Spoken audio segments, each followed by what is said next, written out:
νέα μέρα έρχεται, το βλέπεις. Κάτι καλό θα σου συμβεί στα ξαφνικά. Τότε θα λες, μα κοίτα πως γυρνάει η τύχη. Και τη ζωή μας πως αλλάζει η ζαριά. Και τη ζωή μας πως αλλάζει η ζαριά.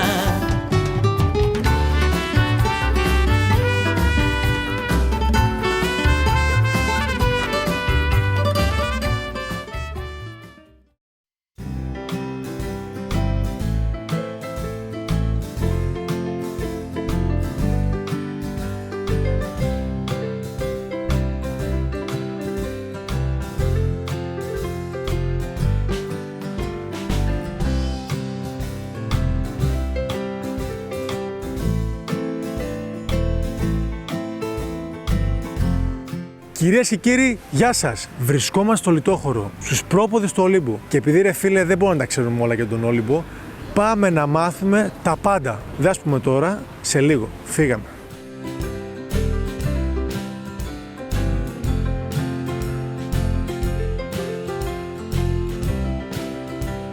Και βγαίνοντας από το Λιτόχωρο θα πέσετε πάνω στην πινακίδα. Και θα δείτε ότι είναι το κέντρο πληροφόρησης Εθνικού Δρυμού Ολύμπου. Φύγαμε!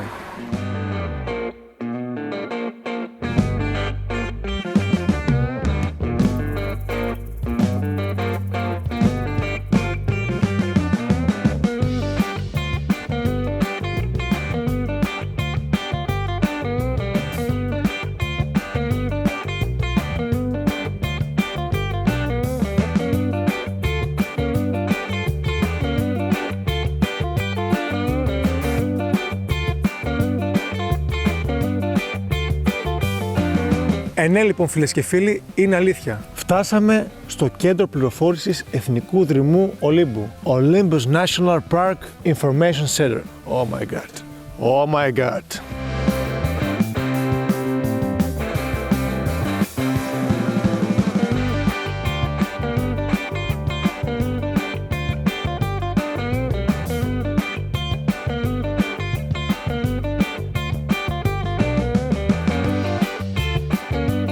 Και αν ήμουν Θεός, τι θα σκεφτόμουν?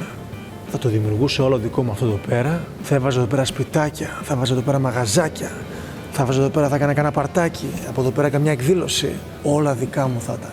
Αλλά τι να κάνουμε, είμαστε άνθρωποι. Όχι αιώνιοι, αλλά θνητοί, φίλε. Γεια σας. Γεια. Το όνομά σας? Σάββας Βασιλιάδης, ξεναγός της μονάδος εδώ διαχείρισης. Ωραία. Να σας καλωσορίσουμε στο κέντρο μας. Καλώς σας βρήκαμε. Πάμε να δούμε λίγο, να μας πείτε κάποιες λεπτομέρειες. Ελάτε. Τι λέει εδώ πέρα? Όλυμπος και μέσα αιώνια χαίρονται οι αθάνατοι. Τι είναι αυτό εδώ πέρα? Να πούμε ότι είμαστε στο κέντρο πληροφόρησης στο Λιτόχωρο της μονάδας διαχείρισης Εθνικού Πάρκου Ολύμπου του ΟΦΥΠΕΚΑ. Λοιπόν, τι θα δούμε, θα ξεκινήσουμε από εδώ πέρα, τι είναι εδώ πέρα? Θα ξεκινήσουμε να κάνουμε μια εικονική ανάβαση. Ωραία. Στην έκθεση. Εδώ είναι το εισαγωγικό μέρος και μετά θα ακολουθήσουμε τη διαδρομή ανεβαίνοντας εικονικά στον Όλυμπο. Ναι. Και συλλέγοντας ή λαμβάνοντας όλες τις πληροφορίες που θα βλέπαμε στο βουνό αν το περπατούσαμε κανονικά. Σάβα μου, ήρθαμε τώρα. Εισαγωγικά τι θα μας πεις? Μόλις τώρα ήρθαμε. Μια εισαγωγή μικρή. Ότι είστε στο κατάλληλο μέρος, για να πάρετε τις πληροφορίες και το έναυσμα και το ερέθισμα να επισκεφτείτε το βουνό μας που είναι το βουνό των Θεών. Αμάν. Το βουνό της Πιερίας, της Θεσσαλίας και ένας προορισμός για επίσκεψη όλες τις μέρες, όλες τις εποχές. Ωραία, φύγαμε.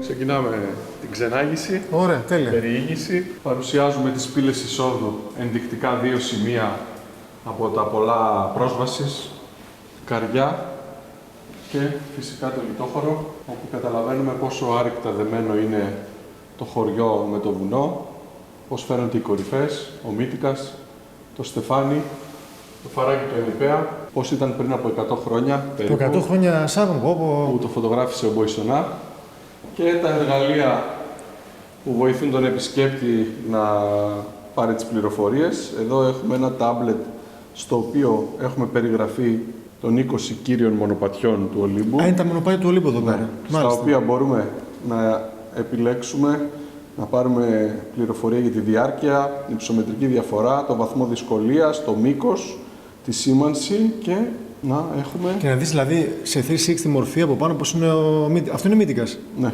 να δούμε όλα τα σημεία σε πανοραμικές φωτογραφίες 360 μοιρών. Όλα αυτά που αναβοσβήνουν, δηλαδή, ας πούμε, Σπηλίος Αγαπητός. Πώς εντοπίζονται αυτά, έχετε κάμερες εκεί πέρα με δορυφόρο, πώς γίνεται αυτό? Έχει γίνει μια πολύ αξιόλογη δουλειά εδώ από το 2016 και συλλέξαμε όλο το υλικό και τις πληροφορίες για να τις παρουσιάσουμε στον κόσμο. Α, πολύ ωραία. Λειτουργεί το κέντρο από το 2016, δεχόμαστε χιλιάδες επισκέπτες και κάνουμε και ξεναγήσεις σε ιδιαίτερα γκρουπ όπως είναι φοιτητές, μαθητές όλων των βαθμίδων, δημοσιογράφοι, εταιρείες παραγωγής. Υπάρχουν, δηλαδή, ο φοιτητής έχει κάποια έκπληξη, ας πούμε, δηλαδή... Δεν υπάρχει χρέωση προς το παρόν. Όλες οι υπηρεσίες... Θα το πούμε αυτό, είναι πολύ ωραίο. Ναι, είμαστε κάθε μέρα ανοιχτοί. Υποδεχόμαστε τον κόσμο 9 με 4. Όλες οι υπηρεσίες είναι δωρεάν και η ξενάγηση και η είσοδος του κέντρου. Σπουδαστές φοιτητές, να έρθετε, παιδιά, τι ωραίο πράγμα. Λοιπόν, πάμε να συνεχίσουμε. Συνεχίζουμε λοιπόν, βλέπουμε τα τοπία του Ολύμπου. Παίρνουμε την πληροφορία ότι η ανάβαση θα είναι σε ζώνες, το οποίο τι σημαίνει? Θα παρουσιαστεί η πληροφορία πάνω στο σενάριο της κάθε ζώνης βλάστησης. Δηλαδή θα δούμε σε κάθε επίπεδο, θα παρουσιάζουμε ολοκληρωμένη την πληροφορία για όλα τα θέματα, αλλά πάντοτε σε συνάφεια με τις ζώνες βλάστησης. Ζώνες βλάστησης, τι είναι αυτό? Θα σας το δείξω αμέσως. Θα μου το δείξετε. Πώς, δεν το ξεχάσουμε, φύγαμε. Λοιπόν, εδώ παίρνουμε το σήμα ότι ξεκινάει η πορεία μας. Ήρθαμε σε άλλο πεδίο τώρα, σε μια άλλη διάσταση. Τι ωραία. Φτάνουμε στο πρώτο επίπεδο. Σε κάθε επίπεδο έχει το κολονάκι που μας δίνει το υψόμετρο. Αθηνά. Εδώ είμαστε 300-500 μέτρα. Αθηνά κολονάκι. Όχι. Κολονάκι μεταλλικό. Τι ωραία. Και αυτό τι είναι δηλαδή 300 με 500 μέτρα. Είναι το υψόμετρο της πρώτης ζώνης βλάστησης στον Όλυμπο, της Μακίας που λέμε. Και εδώ βλέπουμε όλη την πληροφορία. Είτε για το κλίμα, τα φυτά, τα λουλούδια, τη χλωρίδα, την πανίδα, την ορνηθοπανίδα. Δηλαδή εδώ πέρα ο χώρος αυτός δηλαδή αναλύει, περιγράφει. Τι θα έβλεπε ο επισκέπτης μας δηλαδή στην πρώτη ζώνη. Βελανίδια, δηλαδή αναλύει το κάθε φυτό, το κάθε σπόρο και εξηγείται. Πληροφορίες, ναι, στην ελληνική και αγγλική γλώσσα. Έτσι. Εδώ τι έχουμε? Γεωλογικοί σχηματισμοί, οι δραστηριότητες που γίνεται γενικότερα στο βουνό, όπως αναρρίχηση, πεζοπορία, ορειβατική μαραθώνη. Έτσι. Έχετε πολλές δράσεις δηλαδή. Ναι. Στις ράγες δίπλα μία έτσι επιβλητική φωτογραφία του καταράκτη του Ενιπέα. Ναι, πολύ ωραία, πολύ ωραία. Που είναι δίπλα στο παλιό μοναστήρι, στο Ε4. Πάνε εδώ πέρα, κάνουν και μπάνιο, να φανταστώ. Μπαίνουν οι άνθρωποι εδώ πέρα. Απλά δεν επιτρέπεται. Δεν επιτρέπεται. Ναι, απαγορεύεται σε αυτή την περιοχή να κάνουμε μπάνιο γιατί ο λόγος υδροδοτείται και το λιτόχωρο. Υδροδοτείται το λιτόχωρο, δηλαδή τι είναι με αυτό εδώ πέρα? Πίνουμε νερό από τον Ενιπέα. Και δεν μπορεί να κάνεις μπάνιο γιατί άμα πεις εκεί πέρα. Άστα βράστα. Να δούμε, να πάμε από εδώ ή από εδώ να πάμε. Να δούμε λίγο τα πουλιά εδώ πέρα. Είναι σε θεματικές η παρουσίαση. Έτσι, ναι. Το φαράγγι. Είτε είναι κάποιος τόπος σημαντικός, είτε είναι κάποια είδη που αναδεικνύουν τη βιοποικιλότητα. Είδη ορνηθοπανίδας, είδη χλωρίδας. Είναι τα πουλιά που συνηθίζονται να υπάρχουν στον Όλυμπο δηλαδή. Ναι. Αυτό είναι καρδερίνα. Ναι. Καρδερίνα ετός και το μισό τι είναι αυτό τώρα? Γεράκι. Γεράκι. Μαυροκυρκίνεζο. Μάλιστα. Είτε είναι περαστικά, γιατί ο Όλυμπος είναι διάδρομος μετανάστευσης για τα είδη ορνηθοπανίδας, είτε ενδυμούν στην περιοχή μας όλο τον χρόνο, παρουσιάζονται στο πολύ αξιόλογο αυτό υλικό. Ωραία, και αυτά τι είναι εδώ πέρα? Εδώ έχουμε άγριες ορχιδέες, παρουσιάζουμε. Υπάρχει πολύ μεγάλο ενδιαφέρον για κάποιους ανθρώπους να έρθουν, να ψάξουν, να ανακαλύψουν, να φωτογραφίσουν τα λουλούδια. Πώς λέγονται αυτοί που ασχολούνται με τα μανιτάρια? Είχαμε γνωρίσει πρόσφατα κάτι ανθρώπους που εξειδικεύονται στα μανιτάρια και στην υγρασία τους. Κάπως λέγονται αυτοί. Δεν θυμάμαι τώρα, μου διαφεύγει το μυαλό. Μανιτάριος-συλλεκτές. Κάπως έτσι, ναι, από το πανεπιστήμιο. Εδώ, να τα μανιτάρια. Αυτά τι είναι, μύκητες, είναι χαλασμένα μανιτάρια? Όχι, είναι μύκητες, έτσι ονομάζονται. Δηλαδή τα πετρώματα. Είναι είδος μανιταριών αυτό δηλαδή? Ναι. Και αυτό κάτω? Ναι, θα παρουσιάζει όλα μαζί. Εδώ πέρα. Εδώ έχουμε δείγματα από βελανιδιές, η Αγία Τριάδα στην Πρωτού. Αρχίζουμε σιγά σιγά να βλέπουμε τα τοπία που θα συναντήσουμε από αυτό το υψόμετρο. Η χλωρίδα και σιγά σιγά ανεβαίνουμε. Ωραία. Φίδια βλέπω εδώ πέρα, σαύρες. Ας φύγουμε καλύτερα από εδώ πέρα. Τι θα μας πείτε εδώ πέρα τώρα? Κι άλλα ζωάκια εδώ πέρα. Αυτά είναι πάλι ζώα του Ολύμπου, τα οποία θα συναντούμε εδώ στην προστατευόμενη περιοχή. Σιγά σιγά ανεβήκαμε στη δεύτερη ζώνη, είμαστε στα 500 με 1400. Όπως δείχνει η ένδειξη. Και βλέπετε τις διαφορές, ο επισκέπτης δηλαδή μπορεί να καταλάβει τις διαφορές. Από τη μακία ζώνη και βλάστηση πάμε στα πυκνά δάση. Και αρχές Νοέμβρη, όπως είπαμε προηγουμένως, έχουμε τα πολύ ωραία χρώματα και τα είδη που μπορούμε να συναντήσουμε. Η χλωρίδα του Ολύμπου, πολύ πλούσια, η βιοποικιλότητα, 1.700 διαφορετικά είδη και 26 από αυτά είναι ενδυμικά. Που σημαίνει ότι μπορούμε να τα βρούμε μόνο εδώ στον Όλυμπο και πουθενά αλλού στον κόσμο. Ωραίο. Και πουθενά άλλου στον κόσμο, δηλαδή. Και πουθενά αλλού στον κόσμο. Μάλιστα. Εδώ παρουσιάζουμε τα σπόντιλα, αμφίβια ρεπετά. Αυτό το είδαμε σε μια εκπομπή. Πώς λέγεται αυτό? Σαλαμάνδρα. Σαλαμάνδρα. Τα πουλιά ξανά που συναντούμε σε αυτό το υψόμετρο. Τα θηλαστικά, οι αγριόγατα και τα μνημεία, τα θρησκευτικά, ξοκλήσια και μονές. Να δεσπόζει το παλιό, σε εισαγωγικά όπως έχει επικρατήσει, το παλιό μοναστήρι, η Ιερά Μονή του Αγίου Διονυσίου. Φαίνεται πολύ παλιό. Τι χρονολογία μιλάμε ότι χτίστηκε? Είναι το 16ο αιώνα, χτίστηκε από τον ίδιο τον Άγιο Διονύσιο, ανατινάχτηκε και βομβαρδίστηκε στο Δεύτερο Παγκόσμιο Πόλεμο και τώρα είναι σε φάση αναστήλωσης. Μάλιστα. Είμαστε σε καλύτερη κατάσταση. Περίφημα. Και προχωράμε σιγά σιγά. Βλέπουμε πάλι εδώ τα τοπία, τα δάση, το ανάγλυφο. Μας προειδεάζει η έκθεση για το τι θα συναντήσουμε και ανεβαίνουμε σιγά σιγά εύκολα και ωραία το υψόμετρο. Κερδίζουμε μέτρα και φτάνουμε στην τρίτη ζώνη και είμαστε στα 1.400 με 2.500 μέτρα. Τοπία, εικόνες, δάση, το δασοόριο. Το ψηλότερο δασοόριο στην Ελλάδα, μέχρι τα 2.500 μέτρα υψόμετρο, έχουμε δάση ρόμπολου. Παρουσιάζουμε εδώ τη σπηλιά, το σπήλαιο του Ιθακίσιου, όπου έζησε ο ζωγράφος για 20 περίπου έτη, κυρίως τα καλοκαίρια, και μας έδωσε πολύ ωραίες ζωγραφιές, πολύ ωραίους πίνακες με τα τοπία του Ολύμπου. Έχουν μείνει αυτές? Έχουν μείνει, ναι. Και προχωράμε πάλι, όπως βλέπετε, δεσπόζει το τοπίο, η πανίδα και η χλωρίδα. Η πανίδα και η χλωρίδα, μάλιστα. Εδώ συνήθως με τα παιδιά ξοδεύουμε αρκετό χρόνο, λύνουμε απορίες, εξηγούμε πώς λειτουργούν οι ομάδες των ειδών. Έχουμε το εμβληματικό είδος που είναι το αγριόγιδο. Από αυτό που ανεβαίνει στα ψηλά, ναι. Ναι. Έχουμε περίπου 400 άτομα και ο Όλυμπος είναι ένα σημείο από τα καλύτερα στην Ελλάδα για να θαυμάσουμε και να παρατηρήσουμε με άνεση από πολύ κοντά τα αγριόγιδα. Γιατί έχουν συνηθίσει πλέον σχετικά τον κόσμο και τα βλέπουμε από κοντινότερη απόσταση από ό,τι ήταν πριν κάποιες δεκαετίες ή σε άλλα μέρη της Ελλάδος. Από πιο μακριά οι Αθηναίοι έρχονται εδώ πέρα τον ξένο τον Όλυμπο, το γνωρίζουμε? Έρχονται από νησιά, από διάφορες πόλεις, από το εξωτερικό. Το γνωρίζουμε. Πάρα πολύ, ναι. Ωραία. Και έρχονται με έτσι όρεξη, με διάθεση αναζήτησης και το κέντρο τους βοηθάει να οργανώσουν καλύτερα τις εξερευνήσεις τους. Τέλεια. Παρουσιάζουμε και τα υπόλοιπα είδη, τις πεταλούδες, τα αρπακτικά πάνω, τα πουλιά.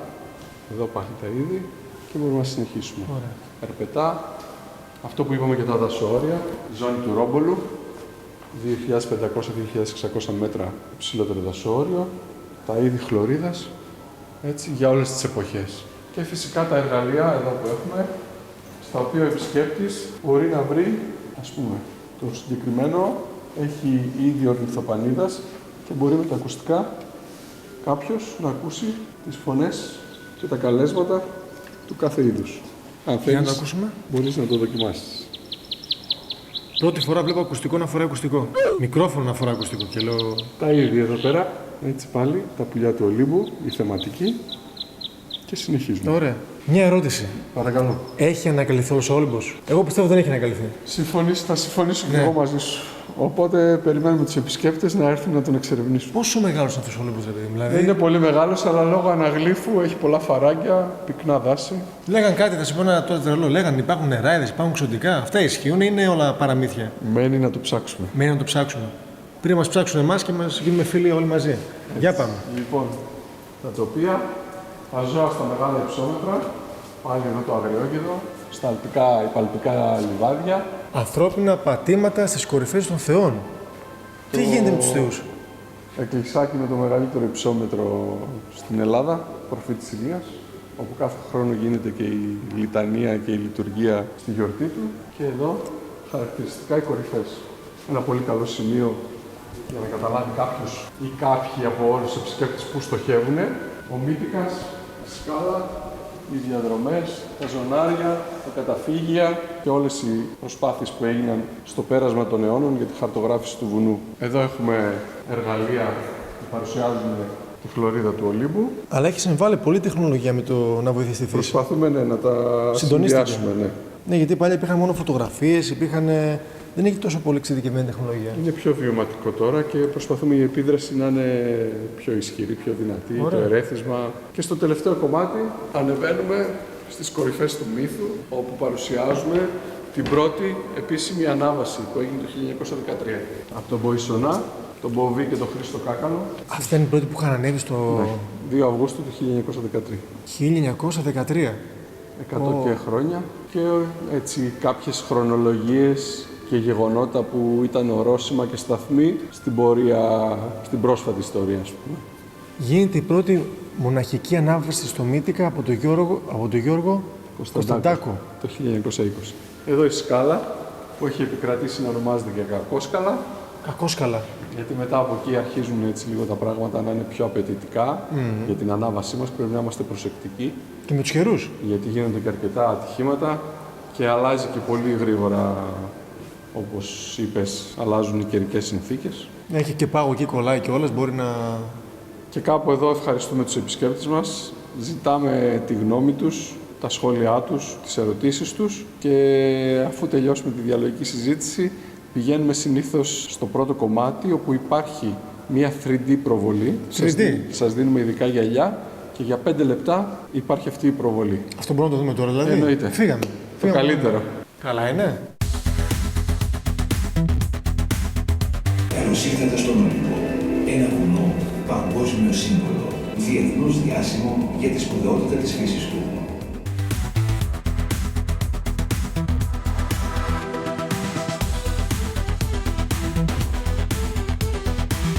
Ρε φίλε, κάτι νιώθω, κάτι ζωντέχω, τα τσάκρα μου έχουν ενεργοποιηθεί, θέλω να πετάξω, θέλω να ζήσω τη ζωή μου, ρε εσύ. Πώς μας την κάνει τη ζωή όλα έτσι, εδώ τα βλέπουμε 3D τα πράγματα. Το γεράκι εδώ, δείτε τι ωραία πράγματα εδώ, ρε παιδιά, δείτε λίγο τι ωραία πράγματα, δείτε λίγο, ρε. Φύση, ρε, φύση, δέντρα, ρε. Ήλιος πάνω, ρε, νερά έχει εδώ να πίνεις όλη μέρα νερό, όλη μέρα νερό να πίνεις, να κάνεις μπάνιο, να βλέπεις ανθρώπους, να βλέπεις αγάλματα, να βλέπεις τα ρόδια, να βλέπεις τα ραδίκια ανάποδα. Εδώ στον Όλυμπο και εσύ κύριοι. Παπαρούνες, λουλούδια, αγριοκάτσικα. Αυτό θα το θύμω μοιάζε. Ένα όνομα, μια ιστορία, φίλε. Όλυμπος.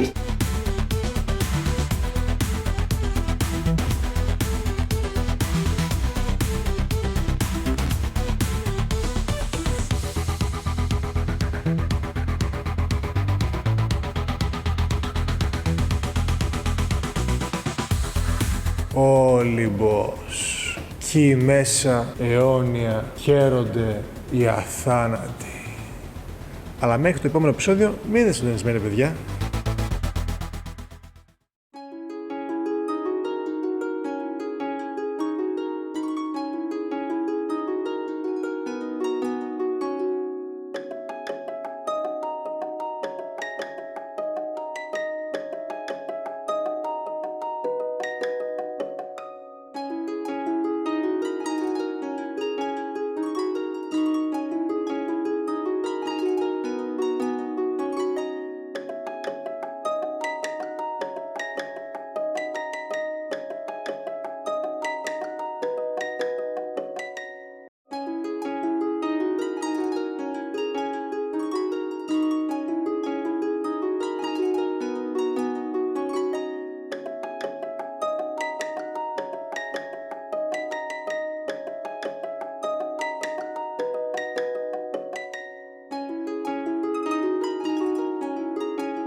Φίλες και φίλοι, γεια σας από το Πάμε. Όμως, επειδή το... Πάμε. Θα σου το εγώ πιο κοντά. Ναι. Πάμε. Κυρίες και κύριοι, πάμε. Βρισκόμαστε στο λιτόχωρο. Και συγκεκριμένα... Sorry, φίλε. Πάμε. Βρισκόμαστε... Πάμε. Και επειδή δεν μπορούμε να τα ξέρουμε όλα, ρε φίλε, για τον... Όχι, για τον Όλυμπο. Ναι, το πάμε ωραίο, πάμε. Γατήσια ζωή, φίλε. Ωρε που... Καλά είναι. Κάνε λίγο παρτάκι του κουνιέσαι. Παρτάκι. Πώς έκανε ο τραμ? Φύση ρε, φύση, δέντρα ρε, ήλιος πάνω ρε, νερά έχει εδώ να πίνεις όλη μέρα νερό, όλη μέρα νερό να πίνεις. Να κάνεις μπάνιο, να βλέπεις ανθρώπους, να βλέπεις αγάλματα, να βλέπεις τα ρόδια, να βλέπεις τα ταραδίκια ανάποδα. Εδώ στον Όλυμπο και Σικίδη. Παπαρούνες, λουλούδια, αγριοκάτσικα. Αυτό θα το θύμω μοιάζε. Ένα όνομα, μια ιστορία φίλε. Όλυμπος.